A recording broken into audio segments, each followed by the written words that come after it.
Congratulations. I'll let the stream settle in a little bit, but congratulations. You have discovered another meta egg, and holy cow, is this one hard to find. We've been trying to do, we've literally had this scheduled for like what, 3 days now? We just want people to be excited for it, you know? Right. I hope that worked. Well, welcome. Holy I hope cow. you're all here. Well, I got this is live. This is live on YouTube. This is live on I have it Twitter. Playing on YouTube. Oh, okay. That's fair.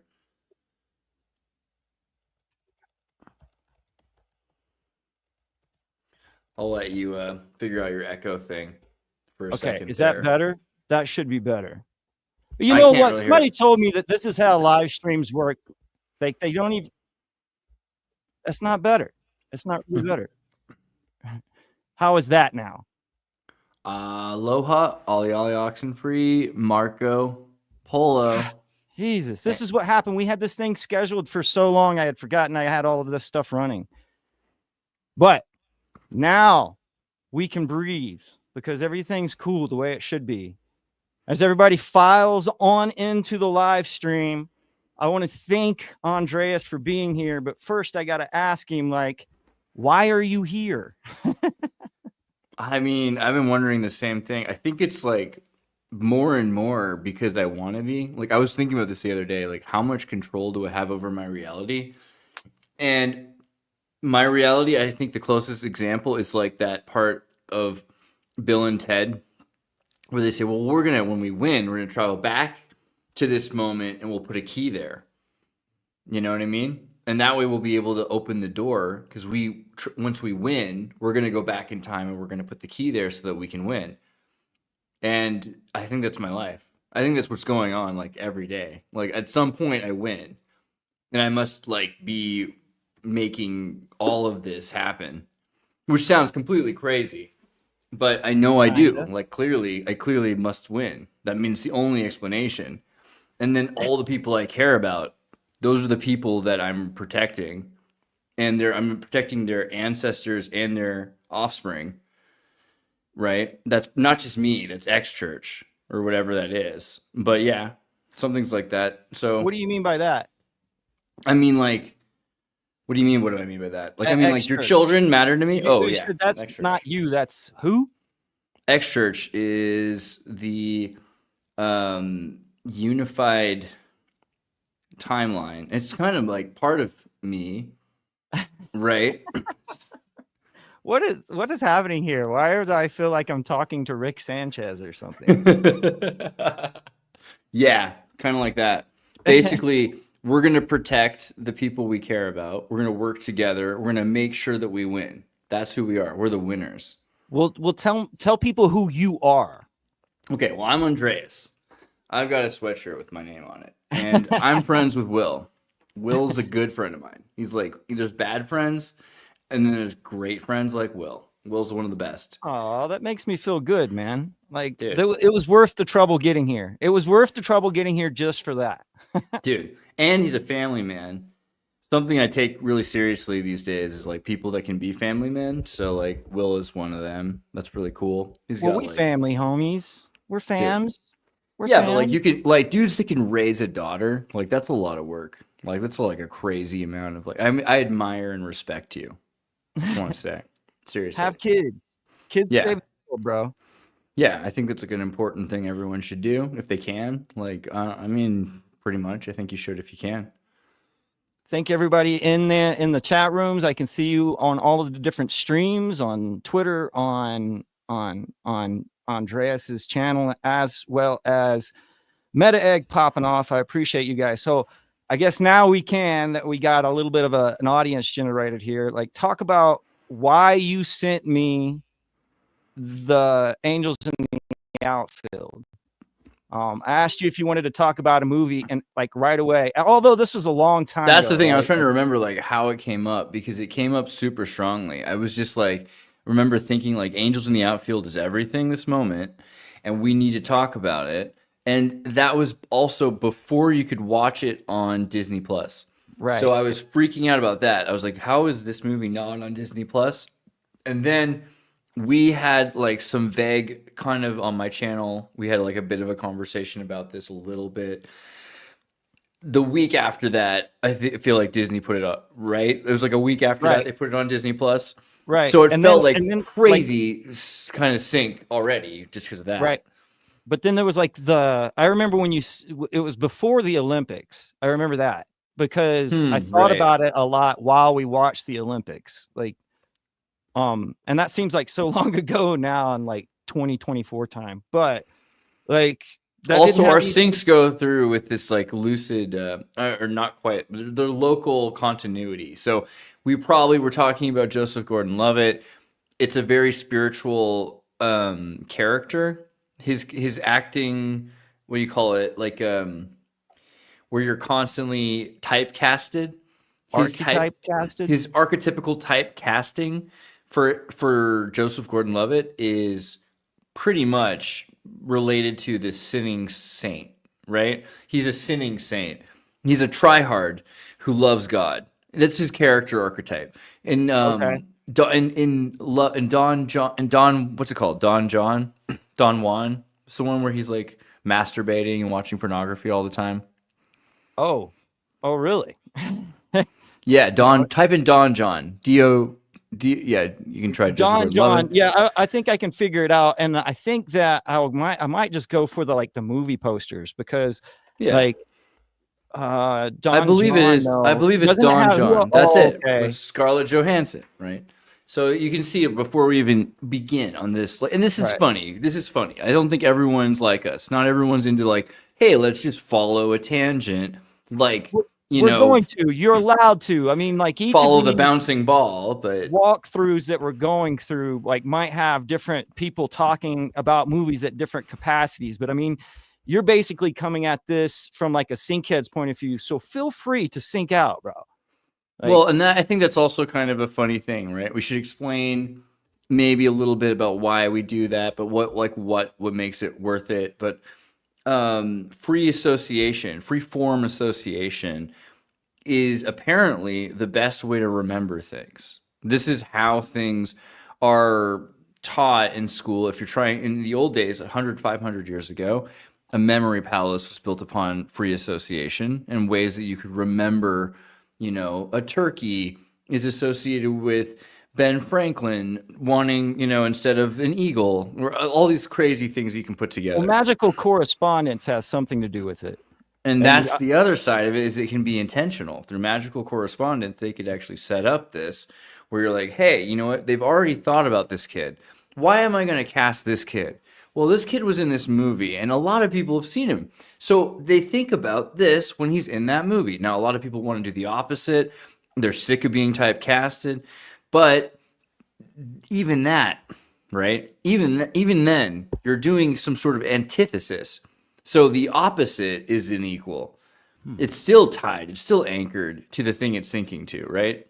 So, okay, sorry, you're showing the juror here. I don't know if you I'm just trying to get this situated while you're talking, because I think that you're doing a great. You're coming at this trying to explain people exactly what we're doing and why we're doing. By the way, I don't want to give too much away, but I'm like 2 blocks from Edward Snowden Street right now in Dresden.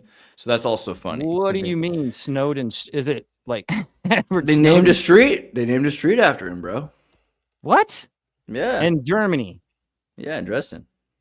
It's crazy. Wow. Yeah, it's called intense. Actually, they have a plaza. It's called Edward Snowden Platz. Why? Is he really that big of a hero there? Like, is that bro? Yeah, the way psychological operations work, he's a hero here, like on a major scale. It's wild. That's how they work, bro. Okay, so you were talking about Don Juan though. Like, yeah, Don John. Well, and hey, didn't even you're skipping syncs. We didn't even get to Johnny Depp and Amber Heard yet. Let's because when you said Don John, that's the first thing. But I mean, there's a reason for that, because he's basically the same character, right? Yeah. Because Don Juan has let's start with Don John. Don Juan in 1,000 Lovers, right? So it's this character who has 1,000 lovers, or does it? Or does it matter because he's so confident? And it's like, you have to look at that movie on its own. But before you do, just know that Don John is the answer to a character who's essentially the everyman who's decent he's like but he's also a Guido, so he's got this sort of East Coast aesthetic to show his peculiarity of confidence. They're dancing and clubbing and meeting nice girls, and she's found him to be like potentially eligible, but he is addicted to pornography. And so pornography, like many men have as a folly, is something that controls his ego because he feels only free to be himself, like farting levels of freedom, right? You can't fart in front of a girl if you're a Guido. You know, there's something very interesting about that sort of chivalrous romance culture that denies the shadow. And then he meets a woman who is in the university and has like a dead family and like is going through her own problems, and they can interact based on the fact that he's addicted to pornography. You know, it doesn't really bother her per se, but that's not really processed or analyzed in any sort of practical way. It's just sort of shown that having a truthful relationship is better and more, you know, there's more capacity there than having a shallow relationship built upon socioeconomic qualities that are arranged, right? The things you think you want aren't the things you really need, kind of a story there. But he's a religious character. The thing about it is he's picked because he becomes his father from Angels in the Outfield. Because in Angels in the Outfield, he's a boy who is orphaned, not by death or by fate, but by choice. You know, something so tragic. His father decides to abandon him, right? In the movie, the father's abandoning him as we're watching. There's like courtroom scenes. There's people they're taking care of. It's like, Dad, I'm freaking right here. Take me with you. And the dad's like, can't do it. I'm a terrible parent. You know, it's a weird kind of Disney movie. Yeah.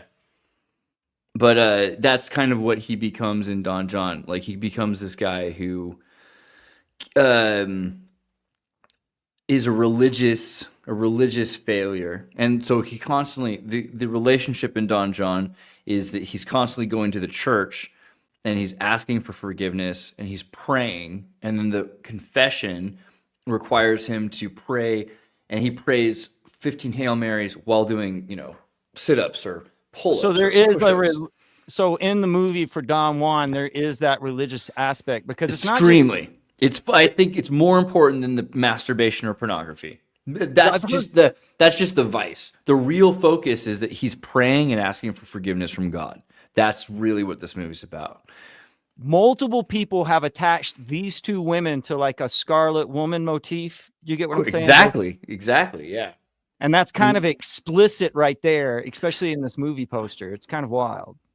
Right. Yeah. The mouth even between the two. Oh, yeah. Like Holly. Oh, yeah. It's very, what is that? Dentura? Yeah, wow, I didn't even notice that. That's like dead on though, right? Like where he's even going like this, like the mouth there. That's very suggestive. And she's like she's got her hand to her mouth. Like that's all like very subliminal. That's cool, man. Right.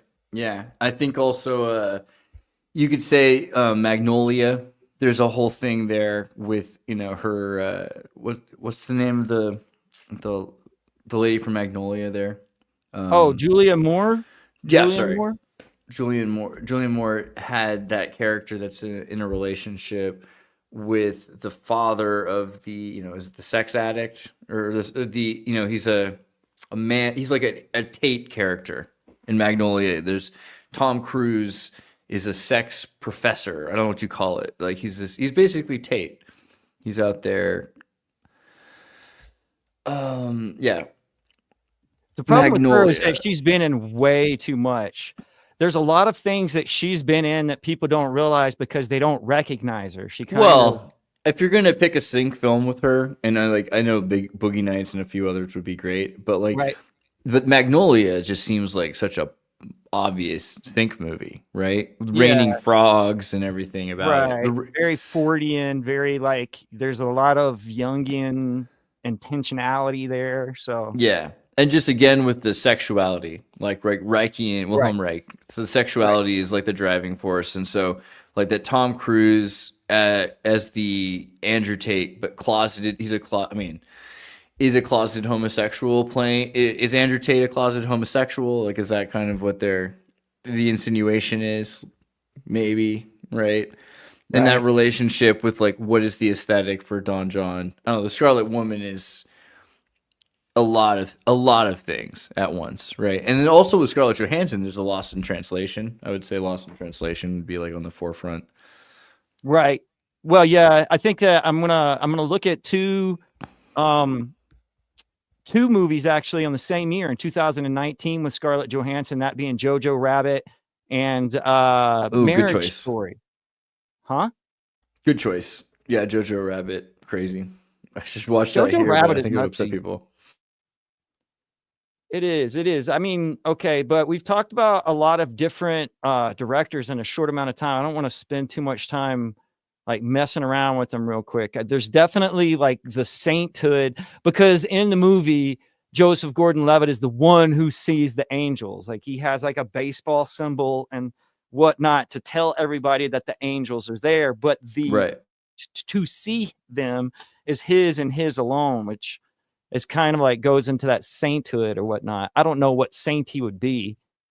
That Or was the other thing that we all were of them. thinking about was you were wondering if this movie had more of a Mormon idea to it or not. I felt like one of the rules with the Mormons is they don't have wings. So I felt like very very Catholic. This is such a Catholic movie at the end of the day because the way it's presenting the angels is very Catholic. And also that sort of the good Lord helps those who help themselves is a major aspect of it.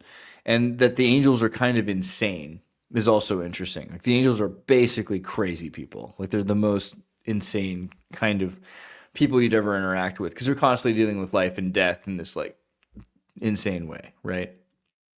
Well, right. And just like the whole kind of spoofy physical, there's a part in there where the players start to actually win the games for themselves. And the angels are like sitting out there in lawn chairs while the baseball players jump over them because the angels aren't doing anything to help them. They're just like enjoying the show. But it's like this real, like there's some whimsy to it. There's a whimsy just to have Christopher Lloyd in here. Listen, we can talk about Christopher Lloyd all day long because, like, as far as like what you said Ultimate earlier sink. about Yeah. it's crazy. It's crazy. He's deep in the sink. Yeah, exactly. He's deep in the sink, bro. Well, Joe, I bet you like Joe, I put it in here earlier. I'll go back up. Barely Human right here. I think that you could. I would go further though with my ex church thing earlier. That was kind of like candidly going on about I still don't know the what list it is. the idea that angels are us in the future, aliens, angels, etc. are work. I mean, angels. Sorry, aliens are undocumented workers, right? And probably from the future, because we're talking about the psychological borders of time. So the idea that once we reach the omega point, that we're going to go back and help each other in these key moments, like some sort of quantum Right. leap soap Right. opera, then we're gonna probably Like the this is what idea these of angels are.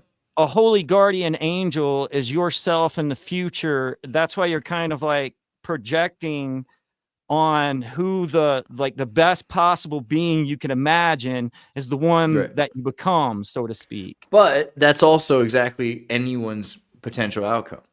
So that's the very Nietzschean aspect, or Mormon, you could say, because I don't think all Catholics look at it that way. Catholics look at No, it, you could be a saint, but they don't really look at it, you become an angel. Some, I guess, in but I certain mean, cultures, talk to me if you know this. there's a lot of different books, whether it be like apocryphal books or ones that were in the Dead Sea Scrolls and Nag Hammadi and stuff Right. like that were Oh, yeah. unknown Of that make course. this The whole original, point of saying like there. God becomes man, or God becomes man so that man becomes God, or so to speak. Yep. Like the That's in the idea. freaking Bible. Yeah. Yeah. It But bothers people that don't understand it, but for the most part, that is I could only say the truest interpretation of what Yeshua Christ, the Messianic Christ, Emmanuel, what his message was, Yeshua of Nazareth, Jesus, we say, right? That's like, if you get to like what he was really talking about, it's like Jubilee, not like sacrifice, but Jubilee. and that idea. But man becoming God also is you're co-heirs of Christ. So it says this in Romans, I think 8:7 or something like that. Is it 8:7 or 8:17? 8:7, I think.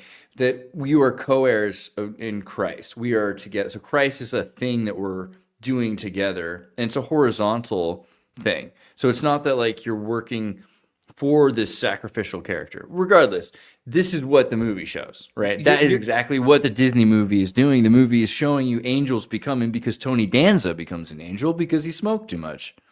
Right? They definitely make that. That's why the symbol, even though the angels aren't there to help him, because this is weird. This goes back to why it had to do with the Olympics for me, is because the angels can't participate in a championship game. But they also tell him that Tony Danza has to stay in because he's not going to have another game. He's going to die. He's always smoking and stuff. And so the kid comes out and basically does the symbol that the angels are there, but the angels aren't there. So really and truly, the symbol. Well, they are. They just Tony can't. Danza is the. They are there. They are. No, it's yes, that's true too. That's true too. But the angels are watching, and so watching is different than interfering. And there are probably moments, right? Which is what this is saying. There are probably moments in the divine timeline that you have to act. It's something that you have to do for a number of reasons. God only knows how physics works, that your intention really does matter. But perhaps if it's not the correct intention, then later on, I mean, this is like, you got to read the Tao, right? But like at some point, like building a fake river is not going to work. So you have to follow the path of least resistance back to the source of love. If you're not doing that, it's not going to work, right? It's in so vain. That moment had to be real. Yeah, but there probably can be tons. I mean, if you're not interfering, probably can be watchers. I don't see why not. Follows the rules. Well, it is said that were you saying watchers? Did I understand what that is? Like you're saying what watchers as in like Anunnaki or the authorities, so to speak? Is that what you're referring to? Yeah, I think that there's a lot of that. I think that's kind of like. So, I mean, isn't this kid also that? That's kind of the sixth sense, right? That's like this. It's back to the I see dead people. Yeah. Because it's not the same. Romans 8:11, real rire. There's a part. This guy's name turns himself. He grabs an umpire's hat and he calls himself Al, which I've heard some people like associate to like Libra Al, and back again to like Aleister Crowley's holy guardian angel that he said he was talking to, or the voice inside of his head. Wait, no. Romans 8:11, Spirit of God who raised Jesus from the dead lives in believers. But Romans 8:17, which is the one I was talking about, says, now if we are children, then we are heirs, heirs of God and co-heirs with Christ. Yeah, if indeed we share in his sufferings, in order that we may also share in his glory. Yeah. 8:17. Present suffering and the future glory. Yeah. So if we share in his suffering, but like suffering is also like, you got to like think about struggle, like it's just like fight, struggle, suffering. The way we look at things, exercise, right? That's sacrifice. A fun one. Physical exercise. Are we? Imagine in like 100 years when people think that we went to the gymnasium to have exorcisms. You know what I mean? Like you're exercising evil spirits by physical activity. You probably are, bro. I mean. Is that what the Olympics are? Isn't the Olympics for like the spectator, like spectating pleasure of the gods? Like the god, you're doing that in sort of an homage to the gods, right? Yeah. Like that's true. I mean, but also what are the gods, right? Because the gods are exceptional accomplishments that have happened in a row. Ecclesiastes 4:10. Yeah, we can check out that. So the angels come down and help us so that we can perform like the angels. Like the angels basically show us what is possible, or the gods show us what is possible. If either of them falls down, one can help the other up. Ecclesiastes 4:10. That's like better than a Chumbawamba song. You know what I mean? I get knocked down, but I get up. That's dumb. But hey, you'll never forget Ecclesiastes 4 420. 410. 410, half Dang of it. 420. See, like you can always do that. Like random free association, it'll help you remember things. And it I'm gonna might have to be find a some thing. easily searchable. You know what I've found recently is the best thing to do to study things quickly is use Perplexity or some other chatbot to Hmm. talk about Holy Bibles, because like our holy scriptures and how they relate, because that's part of all of their programming. And it kind of reminds me of how like the Bible was like, the first book printed. And also like it's like the King James version is like uh a big reason why English is like the main language and things of that. Totally. Like there's a lot of things that the Bible has done that have like pushed us to where we are in a very like practical way, according to like the diameters of what we're talking about, like sort of like the idea of God makes God or whatnot. But I find that interesting. Cool. Yeah, I think it's also, well, the idea of God. So you've also got to you have to think about humanity as, um, you have this inalienable spirit. So when you think about the human spirit versus the animal is interesting because it has all this capacity, and so you can either think of the human as like the primal human, which has like beastly potential, or you can think of this sort of the machinery of nature and how big you are, like how small you are in something so big, and the maximization of all your potential. So there's a lot of ways that people think about gods. And some cultures are like, wow, like this is like a Herculean god. It's like a superman of a god, right? Like that's basically the idea of the god. It's a person who has all these things to the max of the line Well, of that's what the power. comic books are doing, right? Like, Yeah, but that's only one kind of, that's a Promethean god. That's like the Hellenistic or the Nor like the Celts and the like paganism.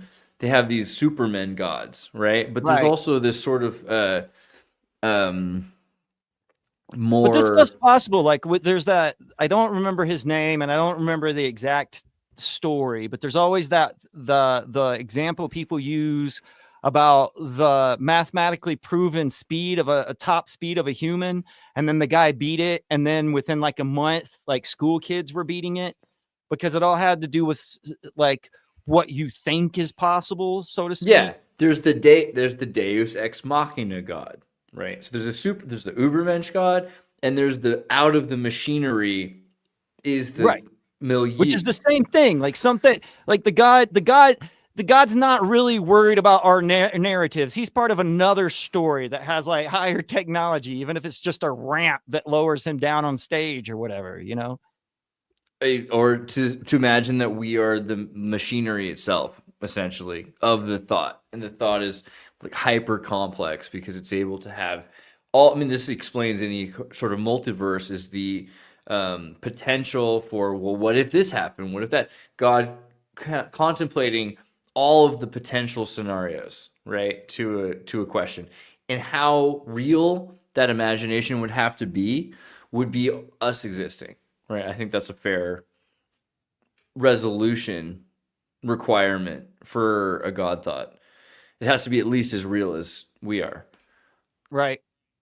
Right. But how So real we're are we? we're the thought. That's the thought. So we're as real as God's thought. What if and what if not, all at once, happening simultaneously, and we're acting that out. And you can be because of that, maybe potential by choice. Like you can realize a calculation to the best possible conclusion or not, right? But you're essentially, that's necessary for figuring out the correct math of that thought. That's exactly why we exist in a place of suffering. So, yeah, collective subconscious mind, that we can drive through suffering through integration of shadow and light, right? And that integration should eventually lead to either unraveling chaos, which is complete horrifying darkness for some, but like the singularity and separateness, the Martin Buber separateness of I and thou, where you're like a star. Imagine that in the darkness of nothingness, you are a star, right? That could be hell for some, it could be heaven. Cenobites have their own opinions, but then there's also Was this further one of the main integration. like proponents of like Mormonism in a way though? Is like everybody's got their own star, their own planet. Well, no, because yeah, sure, but I think the bigger thing with Mormonism is the family thing, because you become your own planet, metaphorically. A world exists.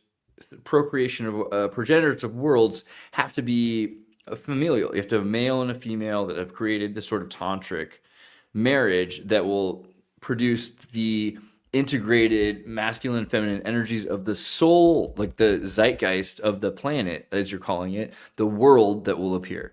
So the children and the trees, right? Like all the energy and the breath that's flowing through that will be furthered thoughts of God through the thoughts of the marriage. But that marriage essentially is essential. You can't, otherwise, you're just a lonely singularity, right? Like you're a separateness from the singularity. That's really the answer. So like that separateness is destructive and isolating and sad. I think that's kind of and instead we could be moving, instead of outwards, like this sort of outer space metaphor you're using, inwards, right? Inwards towards a singularity where everything is closer and closer together to the point that there's no longer boundaries or psychological borders between reality, and everything just becomes organized, ordered light, right? At its purest form. Have you ever Again. heard of this before? The Secret of Light by Walter Russell? Oh yeah, for sure. Because one of the things that I've heard a lot of preachers use it, and then I tracked it back down to here. I don't know if he got it from somewhere else, but he talks about that parable about the farmer who takes like rough land that was like unable to grow crops, and he plows over it until he's got a nice crop going, and then the preacher comes by and the preacher's like, well, you know what? You and God have done a great job out here. And he goes, well, you should have seen what it looked like before when God had it by himself. And but this guy is also the individual who Terrence Howard was talking about not too long ago, as everything He was a being major he and, was a major speaker, or like he was a motivational speaker for IBM.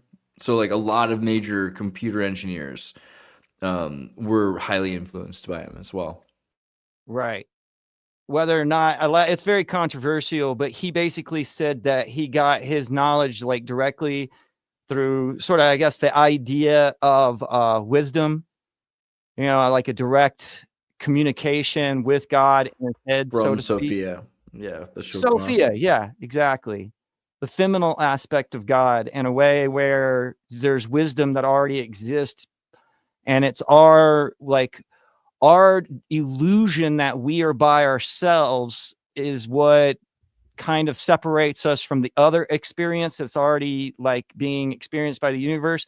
We think we're by ourselves so that we don't really accept any information that we have in a way that we don't experience. However, if downloads are sort of like the way that Philip K. Dick experienced, or other individuals who have heard voices in their head or have given them sort of information, there's this idea that light, it's the light inside the head. There's light inside the head. Like in the beginning, there was darkness, and the light shone in the darkness, and the darkness knew it not. And in Romans and stuff, it says a lot of stuff like that too. Like, people who come in darkness will leave in darkness. It's the same parable as like the prodigal son, where the son leaves, and when the son comes back, the father's all excited and stuff because the other son kind of gets jealous, and the other son's like, Dad, I've been here the whole time. And he's like, yeah, but you don't understand. This guy was dead. You know what I mean? Like that you're dead until you accept that other light, that there's sort of experience outside of you or something you can learn from, whether it be from books or listening to people or whatever. But right. Yeah, I think that's true also. I mean, you see that. It's sad, but true. I don't know. So on one hand, you might think, wow, there's so many uninitiated people. Like it's a weird generation because 100 years ago there were just so many more initiated people. You would have thought it was like not a lot of initiated people because hey, mystery schools were kind of still but still like Freemasonry and Oddfellows and everything like that Right. were dang closer to being initiated than today. And these kids today, all right, even like in the Something 80s, happened. Something happened yeah, with something technology. crazy. Yeah, and these people The are Industrial not. Revolution. The Industrial Revolution sort of like reduced what people thought was possible. Because like there's something like when you realize how long religious the religious schools were based on like prophecy or whatnot, which was basically the idea that God was talking to some guy in his head. Right. But these prophecies for thousands of years, you know what I'm saying? That's what they were based on. It was only up until like maybe the Victorian age that man's ideas of what he thought was possible through science. But then you, again, bringing up Philip K. Dick and stuff, you have individuals who have confused the things that God has shown them and explained them as, or maybe not confused, but they explained them through scientific terms. Individuals like Russ, but that was way more prevalent. I nuanced that by saying that people didn't really think magic was a joke, though. Before science kind of lauded itself, magic was alchemy, and alchemy was respected as much as science, right? And at a certain point, I think maybe the Catholic Church, and if there's maybe even worse, the Anglicans, like there are certainly examples where there were efforts to suppress alchemy, aka Middle Eastern science, right? Like a lot of this stuff was coming from away from Europe, and so it was looked at with cultural prejudice. But at a certain point, it became normalized, and so we started calling it science. But is science really so? I mean, especially in the 1600s, was it so impressive? Right? Like, I mean, if it was, probably because it was doing the same damn thing. It was just copying stuff that they were doing in Turkey that they had learned at a bazaar.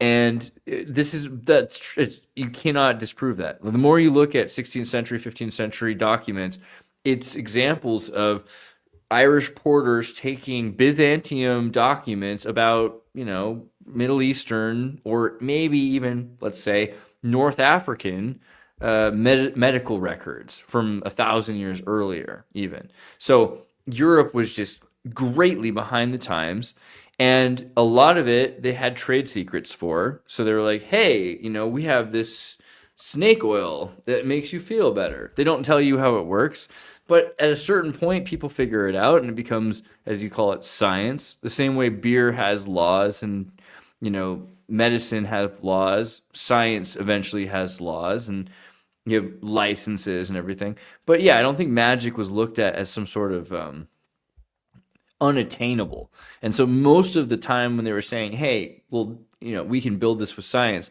they'd already been saying we can use magic to accomplish this, or someone already has, right? Right. I mean, yeah. There's got to be some sort of allowance we have to give these people for if like Isaac Newton, like you said, was kind of obsessed with like alchemy as well as being the father of physics, and you have to kind of give some allowance that he would be using the same like scrupulous observations to believe in alchemy as he was using to figure out, like he wasn't crazy. You know what I'm saying?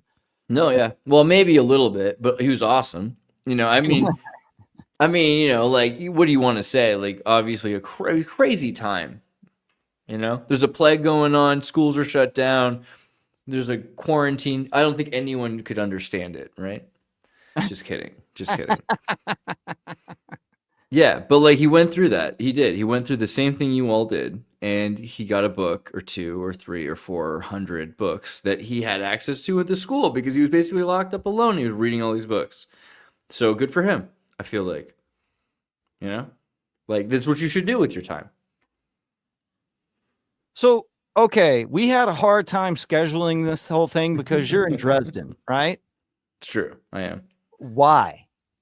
Because it's awesome. But Are you just on did you know about vacation, did you know about the Dresden Codex? So tomorrow I'm going to see the Dresden Codex. Okay, what is this? So you can look it up. The Yep. Mayans had, all sorts of writings and documents, and a lot of them were destroyed by the Catholic Church. I think like 4 of them escaped to Europe.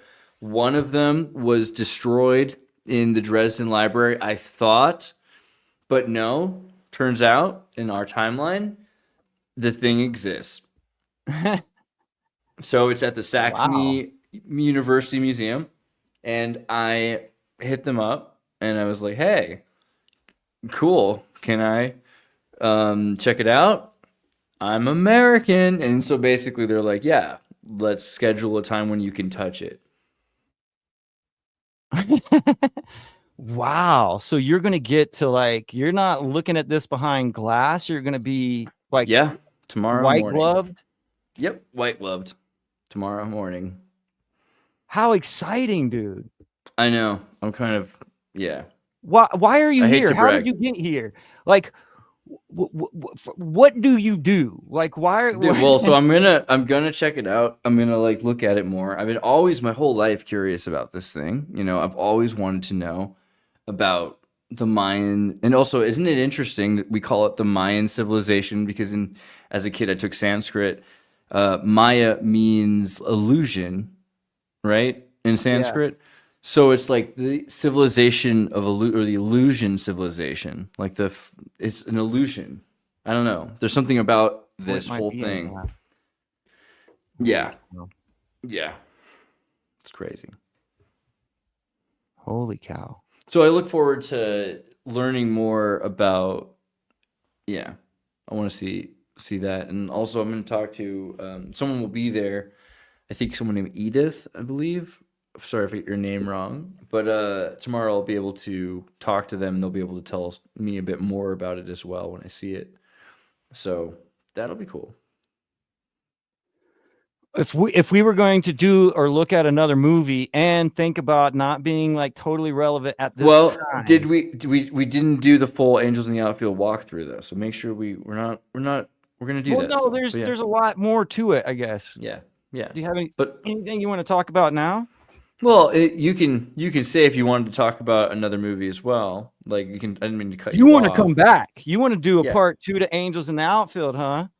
I just want to make sure that we give people what we promise, right? Like if we said we're going to do a walkthrough of Angels in the Outfield, maybe we should be, considering like what the movie, do you feel like we did the audience feel like we did? I feel like we did like an Andreas walkthrough and even really didn't cover that any extensive care, but I don't know, man. There's like the thing is most anything you can talk about for hours and hours because there's so many different ways to dissect movies. So there's no real way to give like a true walkthrough, like, and plus like it kind of changes. Like the movie might mean something different to you if you watch it like a year or 2 later, or there might have like a totally different meaning. And so I definitely want to leave people with the idea that like anything we basically say is only like reducing what's actually there. True. But there's some key. That's what I mean though. When you say walkthrough, like I should almost say pull up the movie so we can scrub it. But there's a few key objective points. For one, the child is suffering. And this suffering child is innocent. And this innocent suffering child is witnessing miracles from angels. Okay. And they push that point, even for the parents who can't see it. The foster mother lady, whatever she is, like the lady in charge of the school, or I don't know what it is. Oh, yeah. She's saying, people believe in this and people believe in that. Why is it so absurd to believe in, angels? If you believe in God or you believe in miracles, you believe people get saved by, coincidences, what's the big deal to believe in a little bit of extracurricular, celestial help. So it's pushing the audience. She's telling the courtroom, right? It's pushing the audience to accept and believe in miracles from God, in miracles from do good saints, in a world, again, stay with people. this. I mean, yeah, because the old guy adopts the young boy, his friend who was in the thing with him, and so it's kind of like the whole thing kind of leads to one person helping another person out in this very communal way. St. Nicholas, it's a very miracle. Was it Miracle on Elm Street or Miracle on 30? What's it? 30? Oh, Miracle on 34th Street, isn't that what it is? Miracle on 34th Street. I feel like it's kind of like that one in a sense too, because of the whole arrangement of miracles by the saintly wasn't it forces. an older show? Like, this is like an actual remake of another one, right? Like that was around the same time as Miracle on 34th Street, or perhaps it was a little bit later. Let's see. I think it's 51. So I don't remember. Yes. Miracle on 34th is boom. Miracle on 34th is 47. So yeah, this is 4 years after, but still. But it's probably, I mean, it's probably in competition of. Maybe even more. Yeah, exactly. It's in maybe even got because of that. It's in the zeitgeist at the time. Oh, by the way, the original Angels in the Outfield was Dwight D. Eisenhower's favorite movie. So that seems kind of an important thing for the space-time angel aspect of it, because Eisenhower's daughter. Oh, that could be like leading inspiration for like divine providence in World War II or whatever. And Quantum Leap. And Quantum Leap. But yeah, Eisenhower's daughter, dude. Like Susan Eisenhower, is that right? Or who's the one who's who's in the Alien? Or is it granddaughter? Granddaughter? Oh, I've only heard about this. I'm not an expert. So he's got a granddaughter who's into yeah, Laura Eisenhower, that's what it is. Laura Eisenhower, the great granddaughter? Okay. Let's see if I can find this. Yeah, great granddaughter of Eisenhower's. Laura Eisenhower. IMDb. Yeah, she talks about aliens, and her name is Laura Magdalene Eisenhower. Ooh, really, Magdalene? Well, that's interesting. What it says. That's kind of wild, isn't it? Yeah. You know what I found out the other. She talks about Blue Book. She talks about UFOs. She talks about the space programs being like, and when you hear space programs and you're a flat earther, you're like, okay, space time. Okay. You know what I mean? Here is levels of now that are being experienced outside of each other so as to not cause linear disruptions in time. So you have the projection of this moment, 250,000 light years, right? So it's a frequency shift, essentially, of moment. And so this is a whole potential for Saturn or Jupiter or whatever, like, because they're constantly telling you this. Like, they're saying, okay, well, we have submarines on Jupiter's moon in 2468, right? Let's just watch Star Trek until people are comfortable with that idea. But yeah, Laura is always, saying that she's been like abducted or she's been through some of those experiences. Sam says she's a grifter. Could be. I don't know. I feel like you could do both. Sam, how do I get in contact with you? Who is this? This isn't Newsman Sam. This is a different Sam. This is the guy. We don't know you, Sam. You're Sam. I see him all the time, but that's not the one I need to find a way to get in. I wanted to do one of these with Sam the Newsman, but I don't know how to get in contact with him. I'll make that happen. It's just cool. Sam Newsman, though. It's not Sam the Newsman. What if I called you like Will the Morgan? I'll take it. Don't be racist against puppets. Yeah. Don't be racist against puppets, bro. Oh, but yeah, the Eisenhower thing with aliens is pretty weird. Like that whole idea about, like when you talk about Men in Black, that just seems like human future, characters as well. It basically leaves one to wonder. I mean, if they are the same thing, are the gods? Because if there's anything that, like, what's that phrase from Arthur C. Clarke, right? That if there was a highly advanced technology, it would be confused as magic.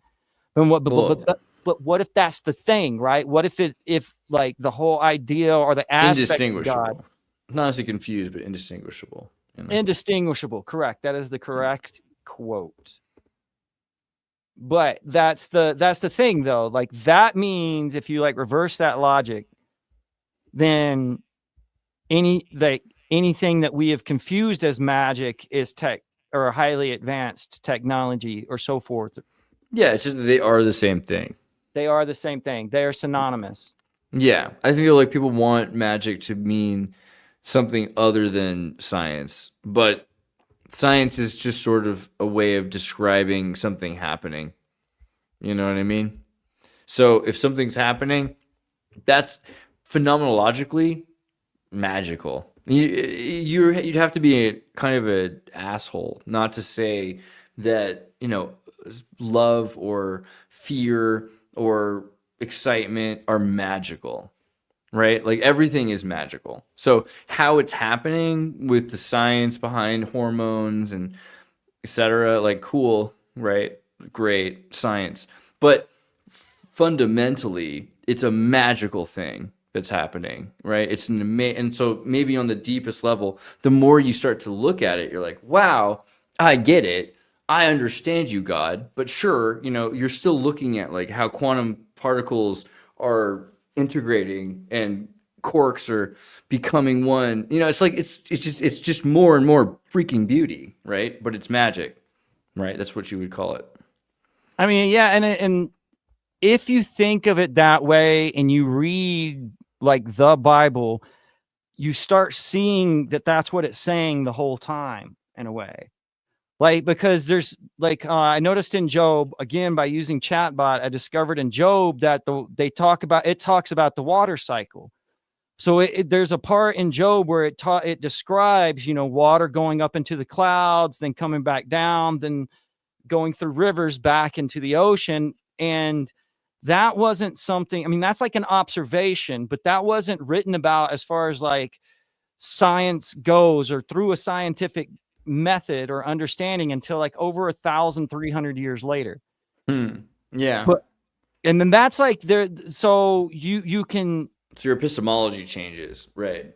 Right. The way that you view the world changes, whether it's through the lens of observation and cause and effect, or through like magical or superstition. But there is that's a huge thing. It totally, it totally affects everything about the way you live your life and the way civilization works at that point, right? Where you go all of a sudden, if you go anywhere, Well, see, there's the placebo effect, because the placebo effect is basically something we test scientifically that's merely based on belief. So an individual's belief, like placebo kind of hints at the fact that what we were saying this whole time about like, if you think God's helping you, God's going to be helping you, like it really has to do with like your way. And there's another book out there about luck that some scientists did this scientific study about luck, where he determined that the individuals who already assume that they're lucky are basically just looking for opportunities.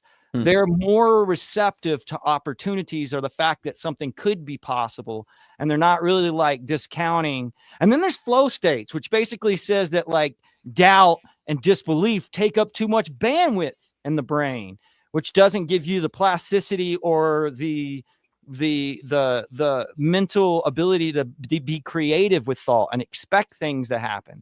I don't know. You're touching on quite a few points here that kind of get me like my brain's striking off, Andres. Yeah, no, it's important. I think that's a big part of also, in not just to bring it back, but literally because it does sync, is the child in Angels in the Outfield, because everyone around him are products of, he's like got this father who's leaving him. So everyone around him are from that world, their fathers already left them in a sense that they're grown up.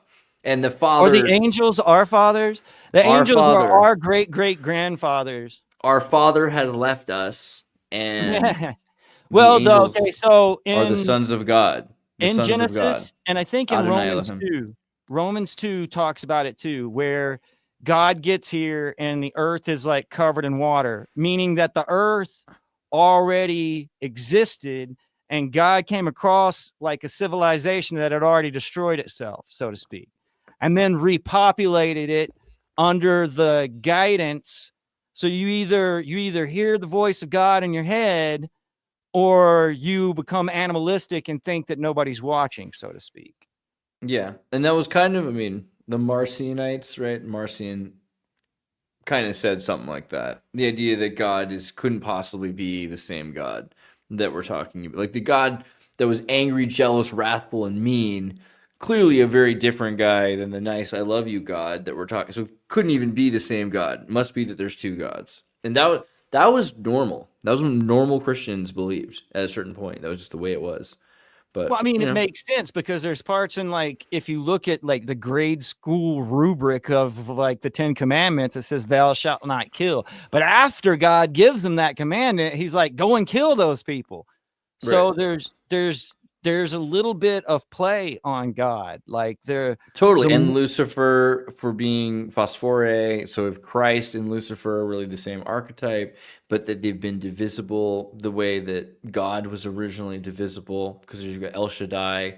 And so originally, if you've got this angry God and a nice God, you get the Sumerian thing, the seraph, the serpent, right? Because you get this idea that the serpent's wearing the skin. But if you've got the Sumerian Enki and Enlil idea that there's a helpful manufacturing Anunnaki and a more wicked, interested in enslaving human. Right, it's like Hunger Games, bro.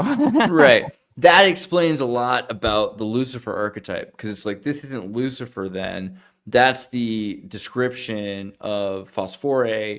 So you have the morning star and the Venus star, right? And so that makes sense all of a sudden. Then you've got Enki and Enlil, and you're talking about the twin stars, which are call them luminaries or planets or whatever you want. But you could also call them Jesus and Lucifer, right? There's two snakes. There's one called like the cockatrice in Isaiah, Leviathan's in Isaiah, and Leviathan's also in Job. But Leviathan is like this idea of the Ouroboros or whatever.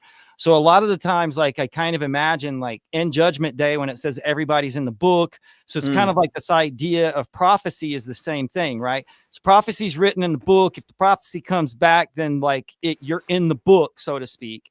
And then there's the idea of like the Leviathan and the cockatrice like fighting, which is like it's kind of the never ending story, right, bro? Like as soon as the book ends, the book begins again. And like that, there's multiple times where, like I did this on Chat by also, where I kind of like argued there's this argument in the King James version. They say it tells Adam and Noah to replenish the world. But a lot of people have like a problem with that being told to Adam, because they were like, it implies that there was people on the planet beforehand. Well, there were. They just weren't in the same image of God, right? So you got they were Adamite separated from God. They were like on freaking whales and stuff that stood upright and walked around in the vapor canopy, 100-foot tall. Yeah, it was wild. It was wild times. So let's see that shirt again, bro. Let's see, like, you have clothing for Andreas Zertas, huh? You've had for years. Honestly, I think this is one of my favorite things. It's just it's also like it's warm. Yes, it's thin and warm. Like you can wear this anywhere, and in black and white, like you've no idea how useful having, because I wear a lot of color, to have something that's black and white but still covered in patterns. It's very practical for me anywhere I go. And I think if you didn't know what Exertus was, you would still assume it's like, well, it must be awesome, whatever the hell it is. When did you start Exertus? It's all over the back too. Exertus. I think I was in like 5th grade, and I wanted to have like a screen name. So I was, in Latin class. I was like, Exertus, Exertus, Exercise. Yeah, well, it's like what does that mean? So it's like also the beginning of the end of man in a lot of ways, because it's it's like kind of a part of transhumanism, but it's like I'm realizing now more and more, like the last few days, the Zertus Punkt, right? It is the Exertus point, which is,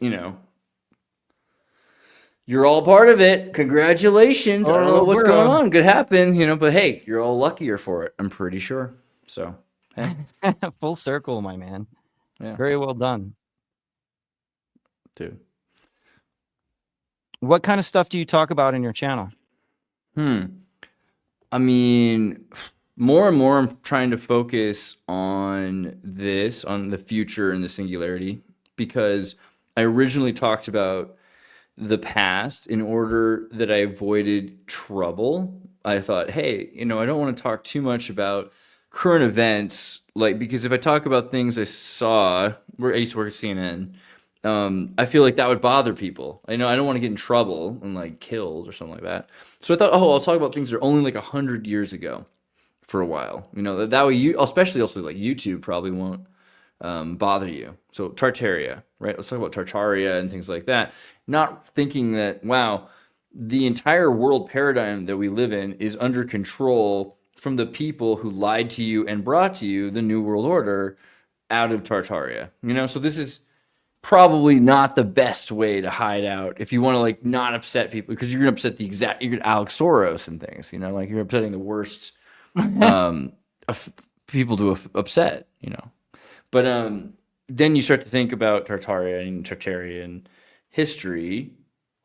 How does it work? How can there be nonlinear time? Well, we've said this for a long time. It's probably something outside of time that's affecting prehistory, and that just seems like whatever, unless you start to really focus on the future closer, and you say, hey, okay, the future isn't really just something that we're leading up to, but everything is leading outside of time, and so very quickly we'll all reach that singularity because we're building technology to lead towards it.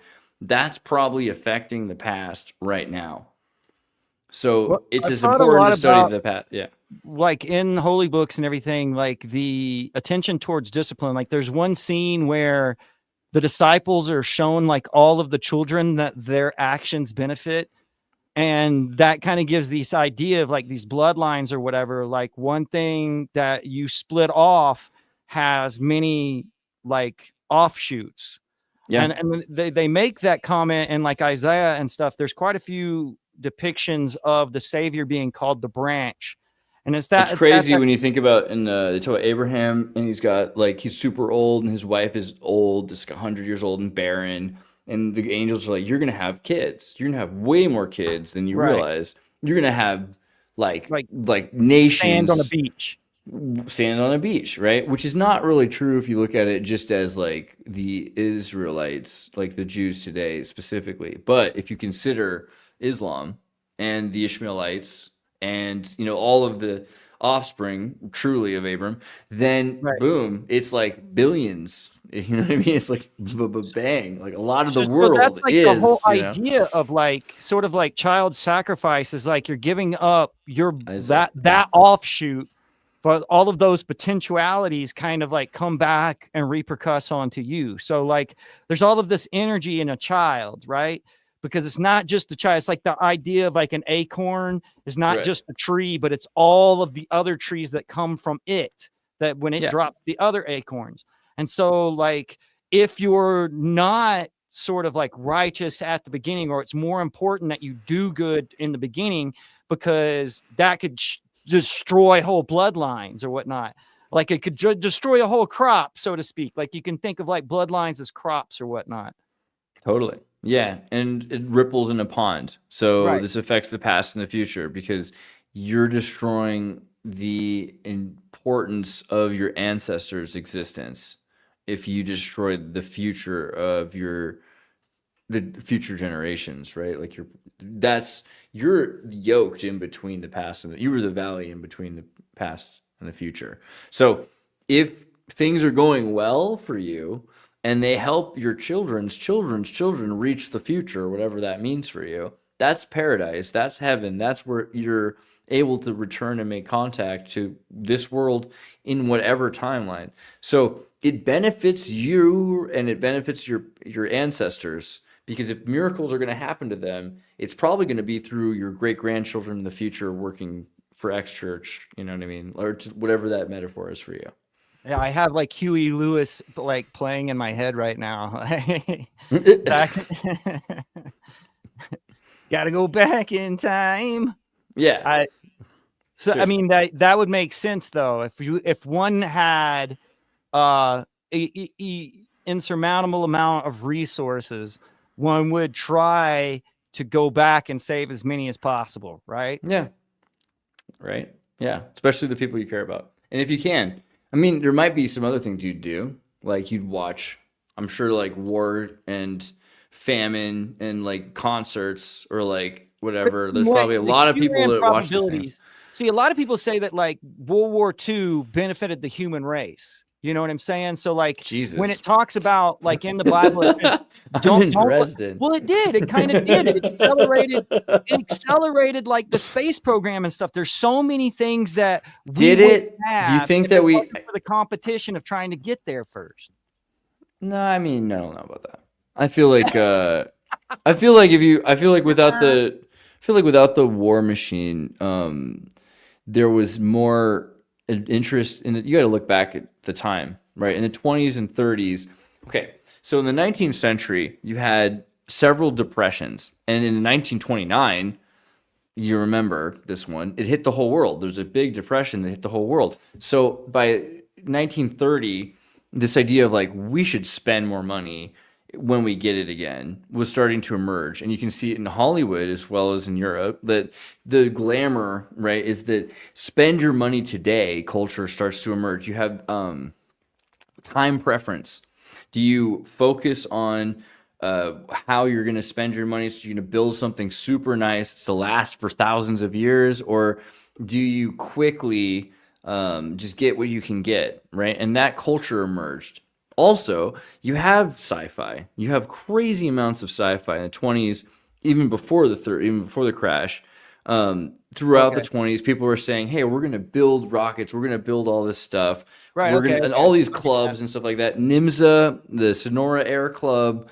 I just don't think that the military industrial complex helped as much as you think it did. If anything, it just sort of destroyed so much potential, because there would have been other things besides super guns.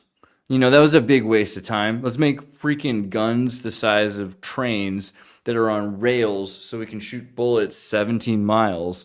I mean, a super gun is kind of only useful for destruction. Like if you wanted to build, before that, they already had in the 20s, I think by 27, functional drones that were radio controlled. I mean, they weren't as efficient for war yet, so they didn't focus on that. But that was something that freaked people out. They're like, oh yeah, imagine you had a drone that could hit London or something like that. But no, I mean, you had this technology and they were using it for other things. It's photovoltaics. They had photovoltaics, right? There's solar panels that had existed in the early 20th century, all before the war. So I don't know. It's hard to pretend that war was the deciding driving factor. Maybe. Well, I mean, the you're best you in can say, Dresden, so it's kind of yeah, like poetic hard that not to you're be saying biased. this. I don't want to get yanked off. Dude, no, I mean The internet. Baroque, And I give it Baroque. respect.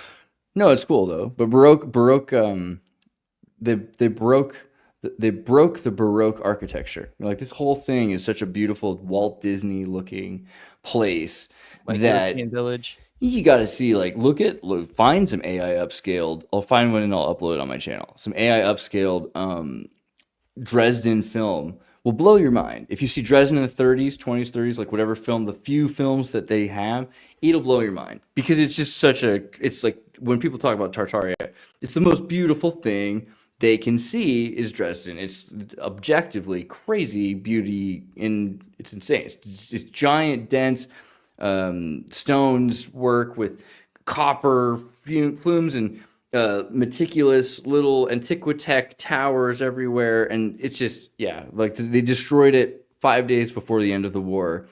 Operation Thunderclap. No good reason. Just gonna be jerk is the alleged story. Unless it's Are there conspiracy theories about that? Like, I don't know. Of course, that they were aiming for Dresden. They wanted to.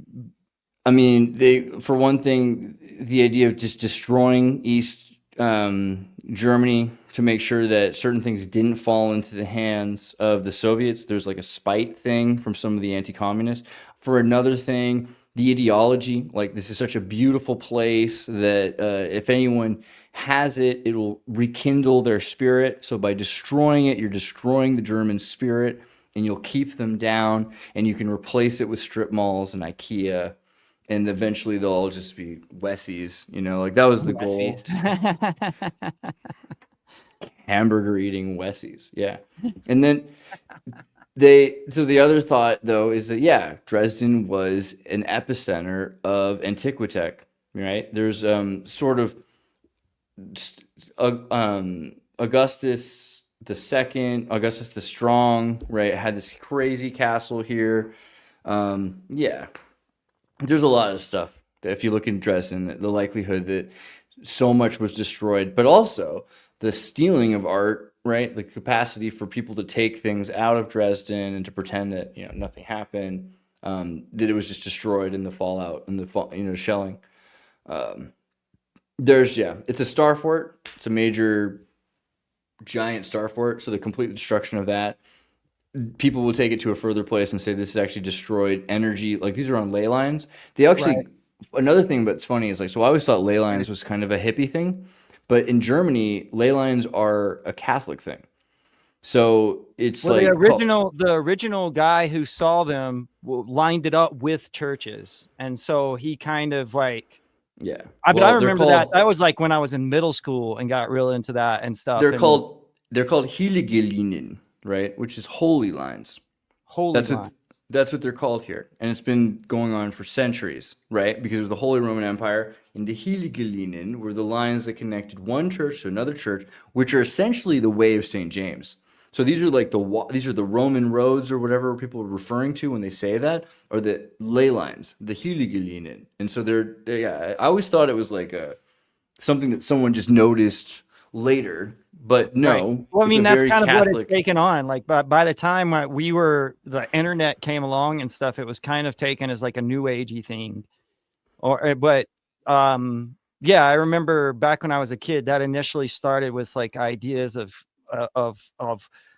little conduits where you could hear God better or something along those lines. Well, you're freaking right. As far as I can tell, that's exactly what it's about. And like, I think if you don't believe that's really happening, fine. But that's clearly whatever someone like millions of churches or millions of people build all these churches all over the world that are all in these Heilige Linien ley lines.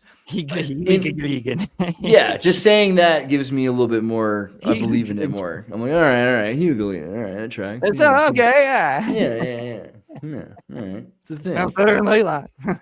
Ley line just for me, it sounded too hippie. I just ended up like, all right, well, who cares? But now I know that if you follow the lines, these holy lines, that you're going to go from one cathedral to another cathedral to another cathedral. And I've done that. You know what I mean? I walked across Spain, cathedral to cathedral, and the Camino de Compostela. It's this whole thing. You guys were talking about this on one of your shows the other day, where you were talking about like almost like soft places where a lot of weird shit happens. Yeah, totally. Yeah. What did you call them?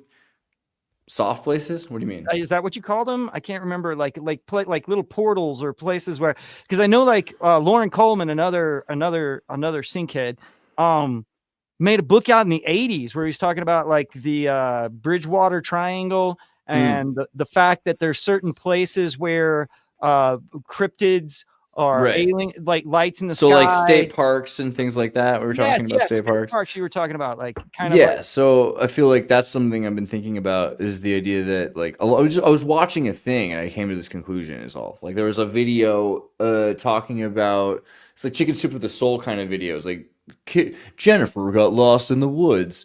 You know, they found like they found her like 5 or 7 days later or 20 days later or something like that. Oh yeah, that's right.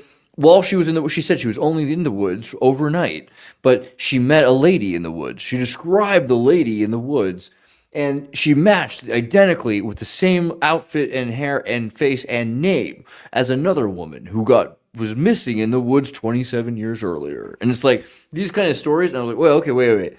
That's a time travel story, you know? And I went to another one, and there was like this guy got missing in the woods, and they found his boots 100, feet from where he went, but they'd looked all over the place for 7 months, and then the boots were there. And then 6 months later, they went back and where they'd found it, they didn't been there. Now there's this canteen there, and it's just, every year there's a new thing at the same. Okay, this is weird. This is like a time. And then they find his body eventually, like a skeleton or something like that. But like from like ancient times, and you're like, okay, what the freak? This is a time travel story. So there's more and more of these, and they're all like, people are missing in the state parks. Where are they?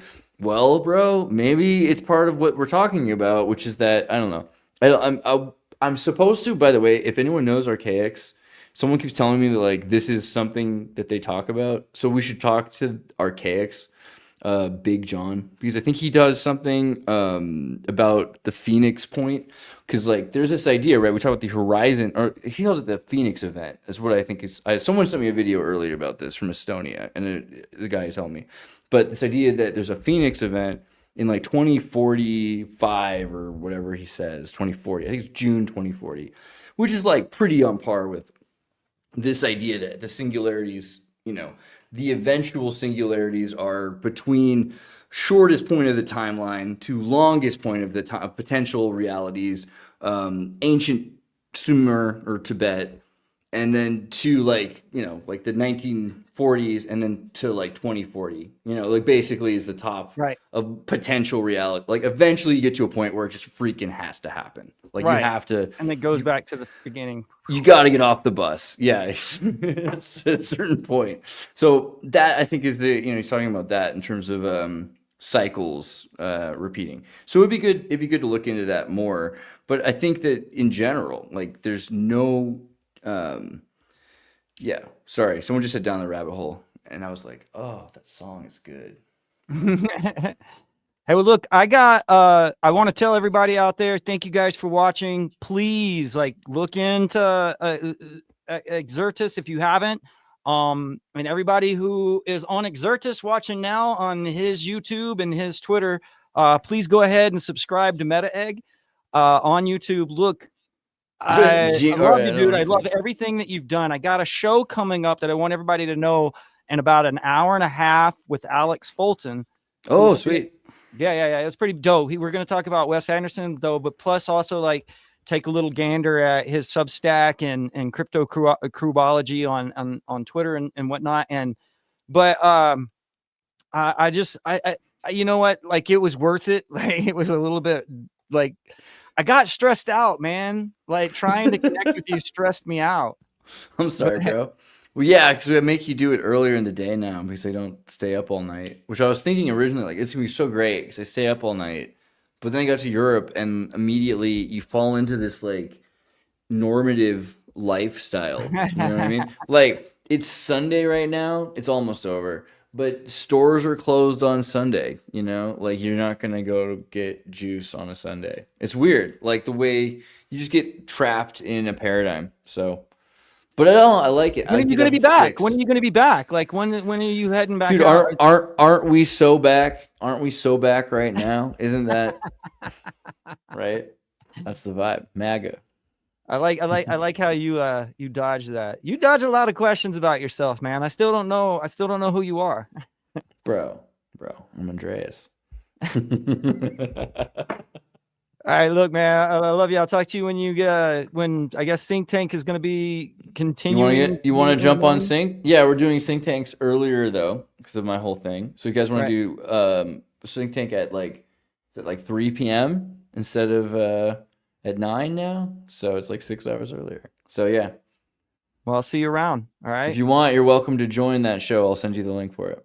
Yeah. I haven't been in a while, but like that early is kind of nice actually. I enjoy listening to your shows earlier in the day for sure, dude. Like seems like most of the time I'm already like already had a day, But anyways, all right, man. I hope all of this works, man. I'm going to try to do about like 12 of these, and I'm hoping I can like these movie walkthroughs can introduce like actors to the guild.